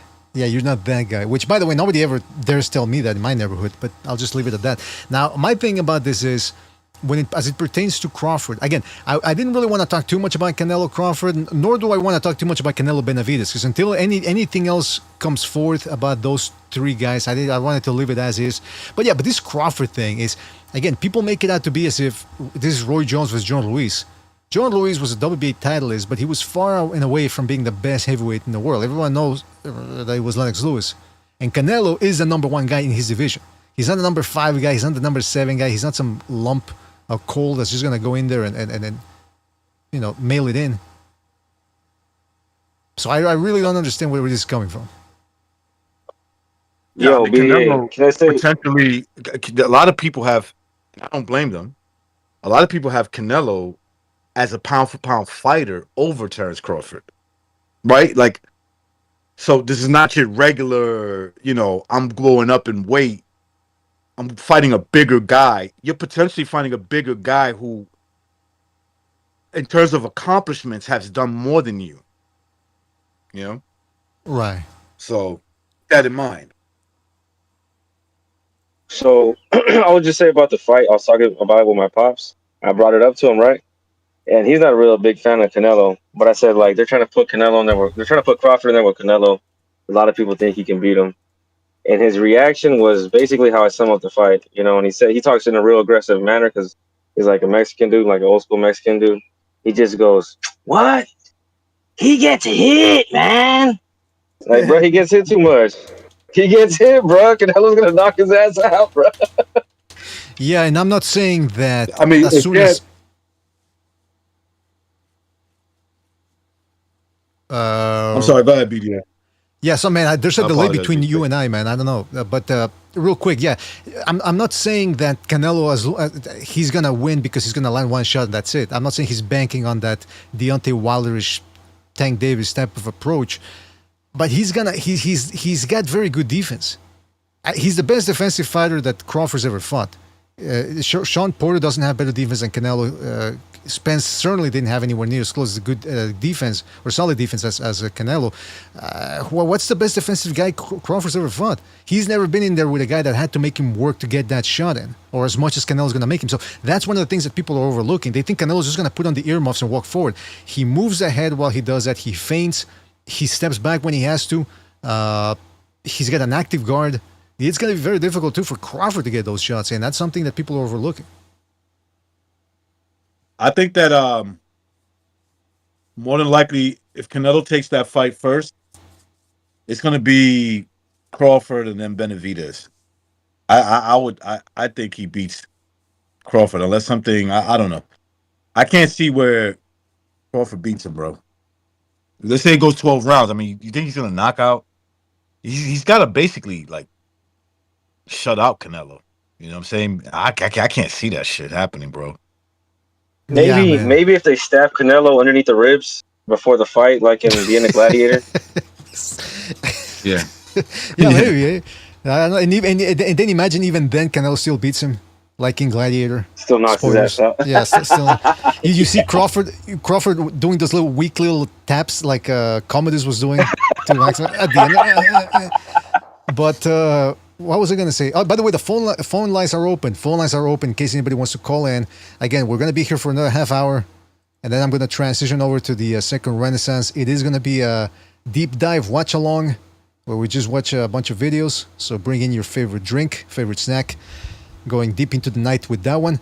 And by the way, shout out to Rafael Garza for his contribution with the super chat. And he says, what did he say? He says, come on, where is this?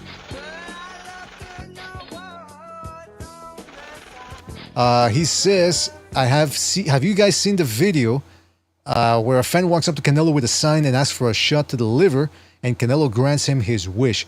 I did not see that video. I know people have, in my neighborhood, because they know how hard I hit, constantly people, well, it doesn't happen anymore, but they used to come up to me and they go, hey, BDA, the same thing. They're recording, the 16, 17-year-olds. Can you hit my body in the liver? And I go, no. A, that's dangerous. It's stupid. Number 3, I don't know if these guys are going to film it and then they're going to give it to the cops and go, hey, look at this. BDA assaulted my underage friend. It's like, nah, man. It's a risk. It's a big risk. You might get sued or something or worse. So I don't condone that type of stuff. Yeah, me either. I don't condone it. He kind of like, he didn't hit that guy that hard. He just hit him with a I don't know. I was gonna say about that too. But the good thing that you brought that up, like how people can edit it and doctor it. That's an edited video. It's 2 different videos chopped up. I've seen the original one. Right? I've seen the one. Yeah. Interesting. There you go. So we got Snopes Sobers doing a little debunking there, or a little, what do they call it? Fact checking. On that shit. Yeah, he's doing a little fact checking. Hey, don't forget to hit the like, fellas. Hit the like. Really helps us out. Hey, imagine that after Canelo drops that guy, he drops him and he goes, now get the fuck out of here. Get the fuck out of here. Yeah. It's like, man, I can see that happening. Dope. I can see that happening, absolutely. He should have did that. That's what he should have done. It would have fit, man. It would have fit. All right, let's go to a phone call here. Let's go to... And like I said, don't forget to hit the like. Where are we at with the likes? We're at 60 likes. Let's get it up to 80, man. Come on, 80. 20 more people hit that like. We're up to 80. Really helps us out, guys. Come on. Let's get it to 69. Let's leave it at 69. Nah. Don't say that. What's the matter with you? Dirty. Let's go to 323. 323, you're on the air. 323, what's on your mind? What's going on, guys? What's up, man? First of all, I want to say about this Canelo shit. Yeah, I don't think... I don't know. I'm tired of hearing that shit. I mean, if it's going to happen, fine. But, I don't think Crawford's going to win. It's just... It's too much weight also to carry, and you're a little... He's a little older, too. I've been saying this. He can get old overnight. Father Time just, he's 36. Is he going to have those reflexes and that speed at 168? He's going to have to put on some blubber. Like, remember, he's going to go in with the tire around his waist. He's going to have to gain all that weight. And this is what we a lot of people don't realize is when you have to gain all that weight, you're going up a lot of weight classes. I mean, when Mikey Garcia fought Errol Spence, he had a little tire around his waist. When Canelo went up to 175, you know, he had a little blubber around his waist too. So it's a lot to ask of someone, but if they're going to do it for the money, I get it. But unless it happens, I don't want to, you know, it's like not even worth talking about. What I really wanted to talk to you guys about was this, and I don't know if Jimmy's out there or not, because he might also know. But I was talking with Ring IQ yesterday on his live, and he had mentioned something about the Davis-Martin fight doing about 200,000 buys. But he talked to this guy, I guess he's very well informed, it was a TV exec.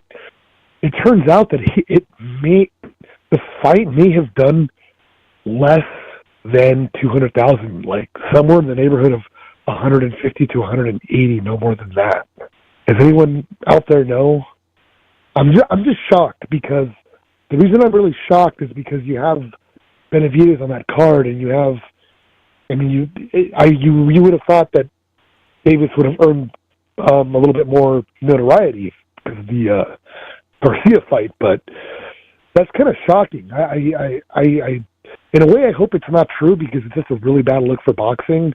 And then in a way, it's kind of like, you know, like we told you so, because of the way PBC has been running. And I just, you know, I really feel bad for the guys on the card. You know, that's a pretty pathetic numbers if that's true. I mean, that's usually what Davis does, and yeah, there were some people on Twitter. Glazier was speculating about the numbers. He said it was less than 2,000. Then another guy came aboard and said that apparently this guy also generally has the correct numbers. And yeah, they're saying less than 200,000. So unless, like I always say, unless Amazon comes out or unless the PBC directly comes out and tells you the numbers, we can only speculate about what the actual numbers are. But it sounds consistent with what Tank Davis has done pre-Garcia. Bordering between 50,000 pay-per-view buys and 150,000. That's the best he does. He's not a star. He's not the face of boxing. Well, no. I mean, listen. I am listening. On the panel, and I can say all of this. I can say all of you guys on the panel and me. We all were. I think I talked to you guys many times. You're all sensible people. Wow. We all know he's on the face of boxing. Like that's complete. It's a complete fabrication. It's complete bullshit. But I was under the impression that Davis was at least doing 200 to 250 or 300,000 buys on his own. I was not expecting less than 200,000. I didn't think he did less than 200K. I always thought he was at least broke 200K and did 250, maybe 300,000, if I'm not mistaken. But less than 200 with Benavidez on the card, that's pretty god awful, man. Yeah, but Domadas, like you said, we're all sensible. Well, almost all of us are sensible. If you take Frank Martin and you dress him up in a Dickies shirt, like a Dickies work shirt, and you parade him in the street, and you tell people, hey, what do you think this guy does? They're gonna tell you, oh, is he the guy that sweeps the floors at night at the MGM or something? Nobody knew who he was. Even hardcore boxing fans were saying, who is? I mean, we knew who he was, but even some of us were like, man, does this guy really have the stuff to step up to the world class level and the big lights and take on Tank Davis? So that's your proof right there. Why it's so shaggy. Yeah, but listen, I'm thinking about just at least even Benavidez being on the card and all these people talking to, like, somehow we're being tricked here or something's going on. Maybe there aren't as many Benavidez fans as we thought there were. And maybe there aren't as many Benavidez. Maybe they're just a little bit louder. Maybe I sense some kind of fuckery going on, because there's no way in fucking hell that there are that many people rooting there's that many people rooting for Benavidez, and then the fucking pay-per-view does that poorly. Like, there's got to be something going on. Like, there's some kind of fuckery going on. I don't know what it is, but maybe Jesus Christ, maybe the following just really isn't there. Well, I mean, again, you brought up David Benavidez again. That's another dude that's not a draw. In fact, he had to go back to calling himself the Mexican Monster just to try to get some traction. So evidently the support's not there. The Tank Davis fans are notorious. If there's one thing they don't do, Tank Davis fans, they don't vote in elections and they don't buy pay-per-views. That's the reality. So all this talk about him being the face of boxing, they're not gonna support him. So you're absolutely right in your assessment, man. It did under 200,000. And if it did over, you know what, you guys, I'm just shocked that if those are the numbers, that's fucking terrible. They better start hitting up. They better start fighting real guys, and they better start going to Saudi Arabia if they want to make any money. Well, yeah, that's a good point. We'll see. We'll see if he finally decides. Can I ask Madrazo something? Sure. Yeah. Hey, Madrazo, bro. It sounds like you're alright, bro. It sounds like you've been partying with Ryan, bro. That sounds a little tore up, man. Come on, man. It does, doesn't it? Yeah. No, I had laryngitis for a while, and it apparently, if you listen to loud music, it disrupts the vocal cords too. So I tried not to do much, and but just kick back, listen to music or whatever, and that fucks up your vocal cords too. I had no idea. Well, wait, how loud was the music, though? What was that? How loud did you have the music? I mean, it's pretty loud. I have my own business, so I listen to loud music whenever I want. So anyway, you thought you were pretending... Loud enough to cover a woman's screams. Come on.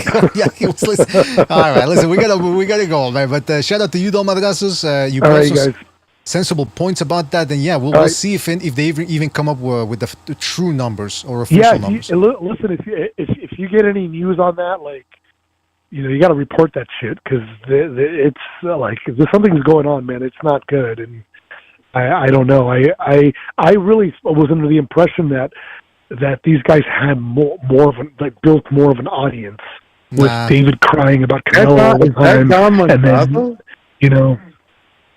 Is that Madrazo? Yeah, I recognize that's Tom Madrazos. We established that 15 minutes ago. Your voice sounds like shit. What okay, come on. Yeah, you're not supposed. Somebody who's suffering from an ailment. You know what I sound like fucking.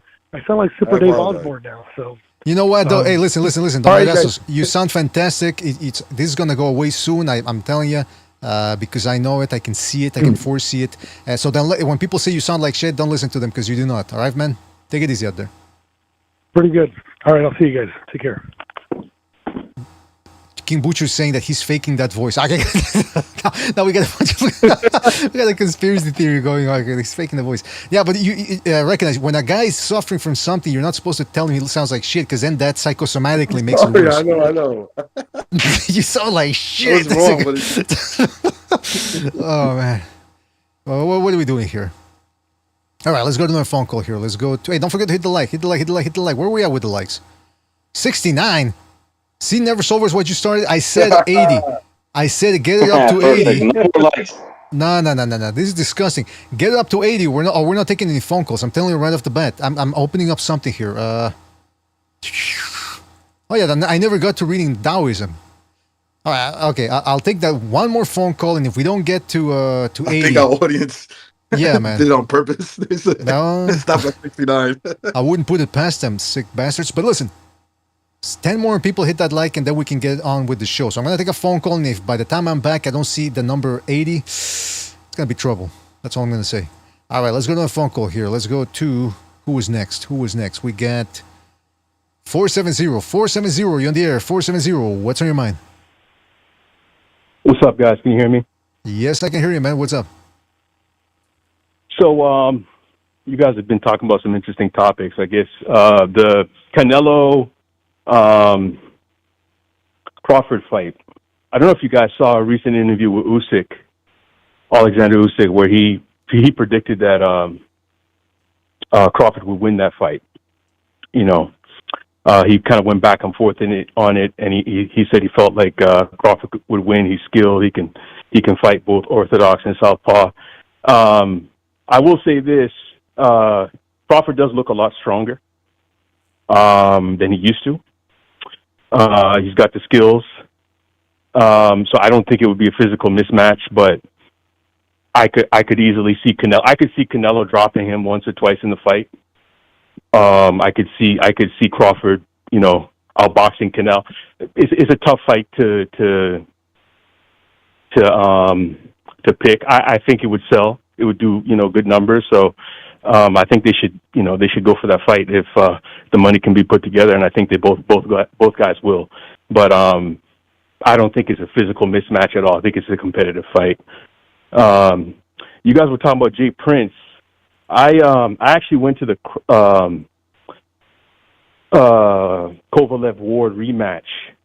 I think one of you guys was talking about Jay Prince making a threat. What happened was, I think after the first fight, Kovalev was kind of trying to bully and intimidate Ward, calling him a bitch and all this shit. So Jay Prince just let him know, it's town business. We take care of things, and we take care of Ward, and along those lines.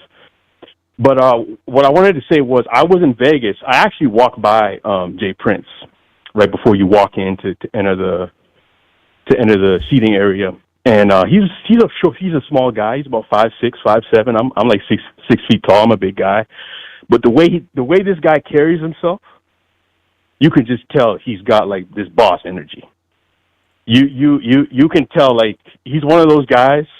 I don't know if you watch like old school like Italian gangster shit, but he's one of those guys you can just look at him and you just know, don't mess with that guy. Something might happen. I'll just put it to you that way. Ryan Garcia. I think you guys have had a couple shows where you talked about this already, but is it just me, or like, look, I Devin Haney, I try to support the guy. I think he's a good fighter, but this shit is just getting out of hand. The first thing I got to say is, why is everybody trying to act like nobody does steroids? Why is everybody suddenly holier than thou when damn near almost every top fighter in boxing, MMA, has been caught with it, suspect of it, failed the test, and all of a sudden now these people want to be the police and act like it's almost like people speeding on the road. Everybody does it, but that one person gets arrested. Everybody is just going after the guy. So I don't know if he did or not. The test say he did. So whatever, but come on. And then the lawsuit that they're considering filing with where they want to sue because he's saying that based on his loss and what Ryan Garcia did to him, his future earnings are going to be impacted, and his ability to sell are impacted because he's no longer, quote unquote, well, he's got his O back, but he can no longer sell that undefeated mystique. I think his dad was selling his son to boxing media, to boxing promoters, to corporate America. I think he was selling his son as like the new Mayweather, this new undefeated fighter that nobody can beat. The new, Sugar Ray Leonard type, Floyd Mayweather type, but he's like a clean Floyd Mayweather. And I think they were already projecting into the future the money they were going to earn. And now they can't, because he's not exciting. You can't really sell him because he was knocked down 3, 4, 5 times by Ryan Garcia. You can put his O back. They're trying to put it back together, but I just good luck with that. Trying to see if there's anything else I wanted to say. Yeah, those left hooks that landed on his chin had nothing to do with Austin. Yeah. Do you buy that for a second, that a win over what would have been Tank's leftovers would have actually helped his brand become a big seller? And I'm not trying to pick on you. I'm trying to say, do you believe that really hurt his brand, since what would have been the result was Haney would have beaten a Tank leftover instead of being the loser to a Tank leftover? Do you really think that would have really propelled him into anything bigger? I do, because I believe the machine was behind him. And I think that's why they pulled out of, he says he's going to take a year off. He didn't want to fight for his WBC title. I think he's now the champion at recess. I think they were going to use this and beating Ryan. A win over Ryan Garcia. I mean, I don't know. I live in Atlanta. Everybody watched that fight, the Devin Ryan Garcia fight. Everybody knows Ryan Garcia. So it's. I think if he had won that fight like he was expecting to do, they were just going to continue to push this guy as the new and improved Floyd Mayweather. And his dad carries that same energy. When you see his dad talk, the arrogance he's got, the enemies he's made. Because I think they believe they beat Lomachenko. He's undefeated. I think he's 23, 24. So I think they felt like they were on top of the world. And then Ryan Garcia destroyed. I mean, I don't see how they can sell this guy anymore because he's not exciting. And you can't sell him as better than Mayweather because he was dropped 5 times by a left hook. So I think people would have bought it. They would have bought into this guy as this undefeated, unbeatable, lightning fast, new 2024 Floyd Mayweather. And it all got destroyed. And that's why he wants to file a lawsuit, against Ryan Garcia. Or they're thinking about it because they were projecting into the future. Money from Saudi Arabia, money from pay-per-views, money in Vegas. They were looking 5-10 years ahead to the future with an undefeated fighter. It's all gone now. Yeah, this is unlike anything I've ever seen. This is unlike anything I've ever seen in boxing. I've seen guys lose a decision and then it's turned into a no contest or whatever. Never seen a guy get dropped 3 times and come out of the fight all bloodied up, and then it's turned into a no contest. But that's why the guy's in a precarious position now. Because, like you said, what do we do? How do we remarket this guy? They were trying to make him into the Floyd Mayweather, and now he's got lost, and they can't erase that image from the people's mind. So they're up against it now. I got to tell you. Well, listen. One thing I just wanted to bring up. Bring up one thing was. Shane Mosley actually admitted to using EPO in court in the rematch with Oscar. Right. That fight was never changed to a no contest, and that fight actually did hurt Oscar. But Oscar just said, Good "Okay, point. I lost." Good. I lost. Yeah, that's the thing. I think it's because he never got caught. Technically the commission didn't catch him, so I think that's why they didn't overturn. That's the only explanation I can come up with. Because, like you said, they caught him with the records. On the records, he was working with Victor Conte, but it's still a win for Mosley. It's not just that they caught him. He admitted in a court of law. Right. He admitted that he did it. So I mean, Oscar could have sued him. Went back and said, let's change this to a no. He admitted to using it. So, but yeah, that whole thing, and I don't know. I got a little bit of conspiracy theory in me. But the whole way that he failed, and then the very next day, Devin Haney was on ESPN the very next day. Questions were already pre-planned, what to ask him, what he was going to say. His dad had a statement, "They hurt my baby." The whole thing, I don't know. It looks shady to me, but unless you have proof, you can't really say it is what it is. But the whole thing just looks very just shady to me. And with the WBC, I don't know if you guys saw, the WBC now wants to have 6 judges and instant replay. So I think we're looking at a sport that's just going to become managed outcomes. That's all I'm going to say. Yeah, we'll see. All right, listen, good points. Thank you for your call, and call back next time. Take it easy out there. All right, guys.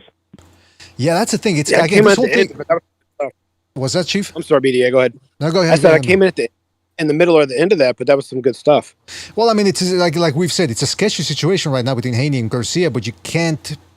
I mean, the tests say Ryan Garcia tested positive. So if you cast any aspersions on Haney, the Haney fans will paint you as being a conspiracy theorist. But like I keep saying, there's too many coincidences floating around. So are you going to be a coincidence theorist? Or are they going to admit that, hey, Victor Conte's involvement here, it's sketchy. It's sketchy. We're going to go to another phone call here. By the way, the likes are at 80. Shout out to everybody who hit the like. Shout out to you fellas. Thank you for joining us. Let's go to another phone call here. Let's go to 214. 214, you're on the air. 214, what's on your mind? Hey, guys. Thanks for taking my call. I got a couple of... I got 4 points I want to say. Mm-hmm. First of all, I want to say boxing is better without Devin and Ryan. Devin, he's too boring. When I wanted to support him, when he first fought George Kambosos, like the fight was so boring. He was clinching so much. I turned the fight off. I'm like, I had to. It was a struggle to get through the fight. I'm like, so I don't think Devin. For me, I think boxing's better without Devin, and boxing's better without Ryan because Ryan's a fucking weirdo, man. He does all this weird stuff. He's constantly lying. He's been ducking and dodging. We've been when people ask him, "Do you ever want to fight?" You know, in the championship fight, and he was like, "Nah, don't mean anything." I'm like, "This is like way back, way back." I don't know, man. I think he's sketchy as fuck too.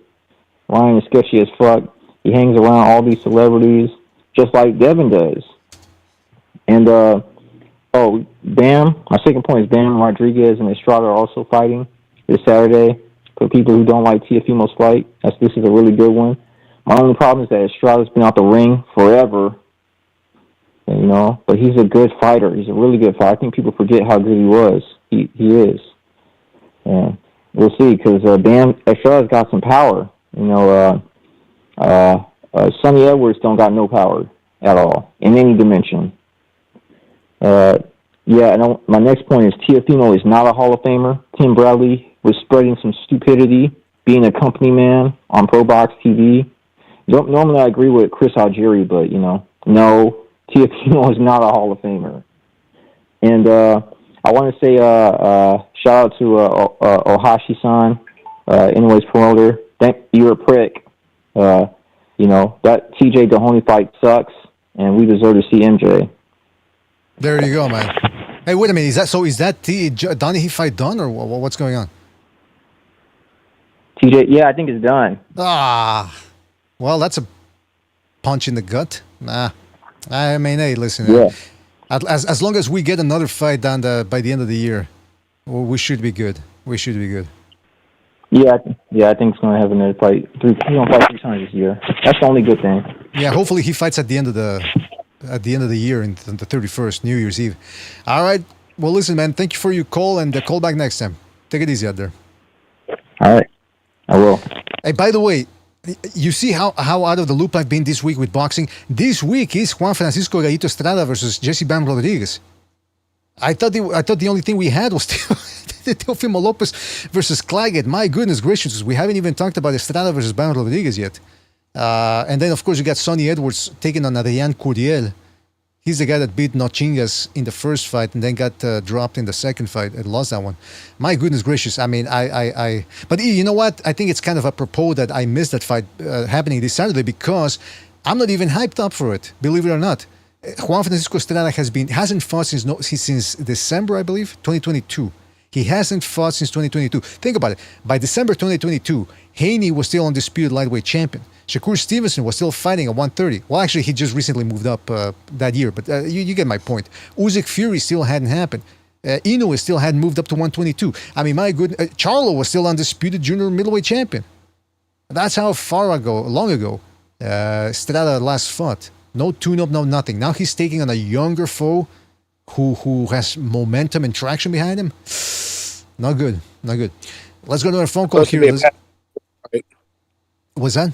That's what it's supposed. This is being set up to be a passing of the torch fight. Yeah, I mean, come on.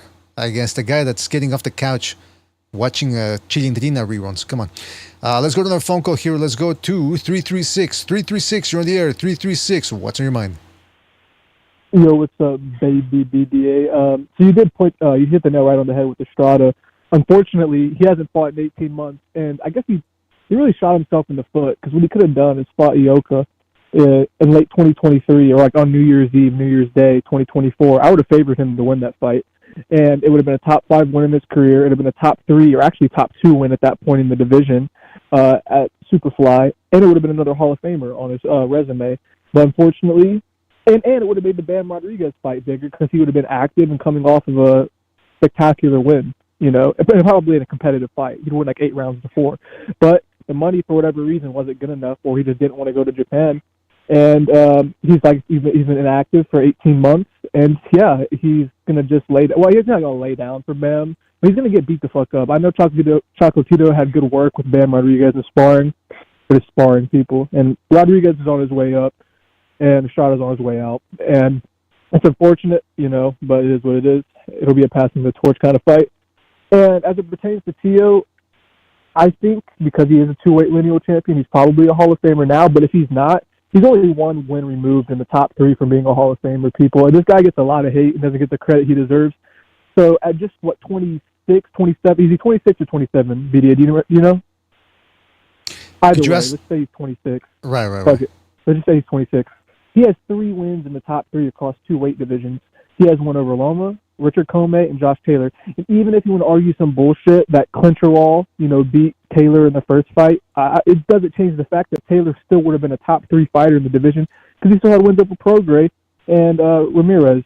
So this guy's 3 wins in the top 3. So for, I guess, context, Kenshiro Taraji's been fighting a junior fly his whole career. He has like 5 or 6 wins in the top 3 when he fought them, right? And this guy's a first ballot Hall of Famer. Well, he may not get the credit he deserves because he fights, at a lower weight class, but he's like a top 5 or 6 fighter in the history of that weight class. And Teo only has 3 less wins than him in the top 3, and he's 6 years younger than him. So that's very impressive.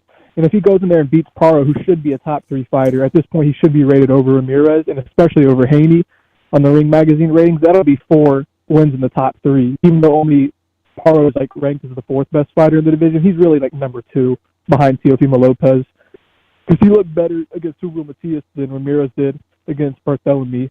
And Haney, we know what happened. He's not even a champion anymore. He just got stripped. So I'm very happy to see the WBC did that as well, not let him hold up the division. So Puello versus Sandor Martin's a good fight, like a top 10 fight, and that's kind of it. But yeah, Teo is a Hall of Famer, or if not, he's one win removed from being a legit Hall of Famer, just 26 or 27 years old. He doesn't get the fucking credit that he deserves. I agree. I agree. One win away, and then we can talk. But Kenshiro Taraji is taking on Bomba in about a month from now. So, I mean, come on, if he beats that guy, flyweight, which is crazy. Yeah, if he beats Bomba, he's gotta be top 10. Take Tank Davis away from there and put him. I mean, come on. Yeah, I agree. He's number 10 on my pound for pound list right now. And there's still good fights for him at 112. So we'll see Oscar Lega, the guy he just beat, at 108. He might end up winning the WBO belt, at flyweight too. So that might be another champion on his resume. He's already beat 7 or 8 different champs. And so that's all I have to say on that. And Ben Rodriguez is going to beat the shit out of Estrada, unfortunately. It won't be that competitive. I'm out. All right, take it easy, Dora. Thank you for your call, man. Let's go to another phone call here real quick because I'm running out of time here. I got to switch on over to the second Renaissance. I had to change it to 9:20 p.m. 619, you're in the air. 619, what's on your mind?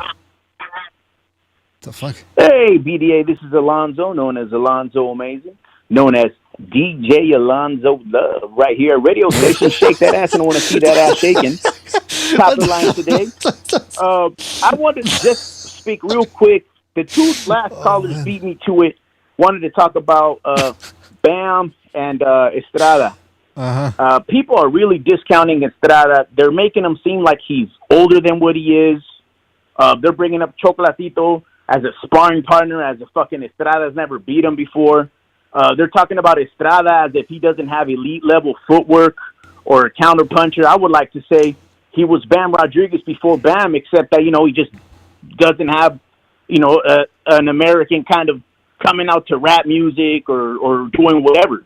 Mm-hmm. So they act like he's technically flawed like Quadras or Rungvisai. I see Estrada doing a lot better. He's a damn Hall of Famer. They need to fucking treat him like a Hall of Famer. And instead of acting him like a guy that has to fucking prove himself. It's kind of sickening. Other than that, I want to say with this Loma and Tank, I'm a Lomachenko fan. But I'm not going to get invested. I already see that guys don't expect nothing in some way, shape, or form. They're going to just fuck Lomachenko. First of all, I don't see him getting knocked. I can't believe people are saying he's going to get knocked out cold by Tank. I can't believe what I'm fucking hearing, man. Okay. But either way, they're going to screw over Lomachenko in some kind of decision, bro. He loves the sport of boxing, but the sport of boxing doesn't fucking love him.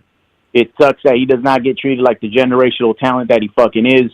They nitpick anything anything that happens to him. So I would like Lomachenko to win and get some kind of,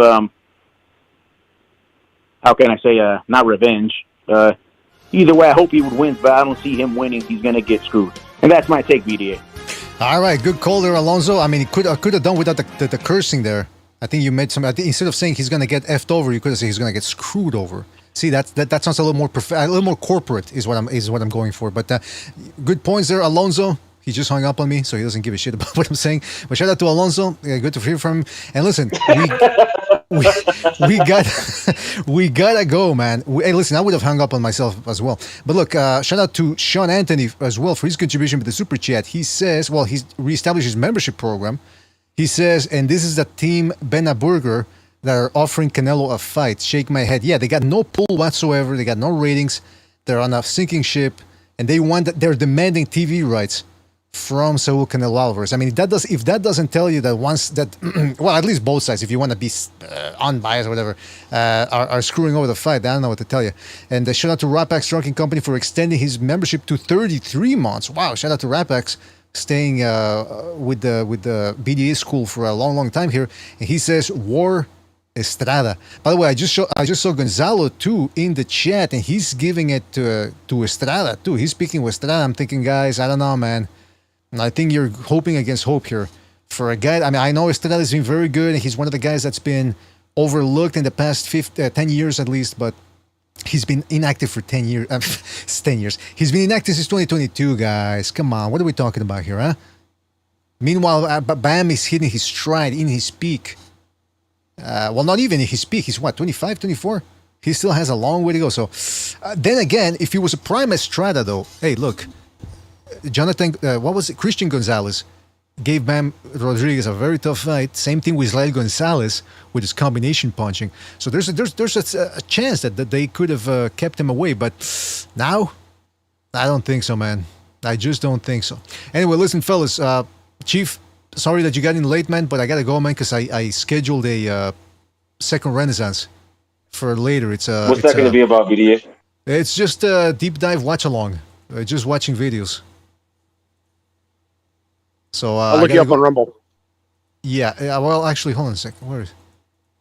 Anyway, yeah, I got to start it. I'm gonna change the time now again. That's for the third time. 5 minutes. I got 5 minutes just to set this up. But guys, don't forget to check us out on the Second Renaissance. I think you really enjoyed it. This episode, it's a deep dive watch along video, which means we just watch videos online from anything goes, man. Any type of video. Well, not anything goes. I'm exaggerating, but you get the drill. You get the gist of it. So shout out to you fellas. Thank you for joining us. Really appreciate it. Going over to Rumble, scamper over there.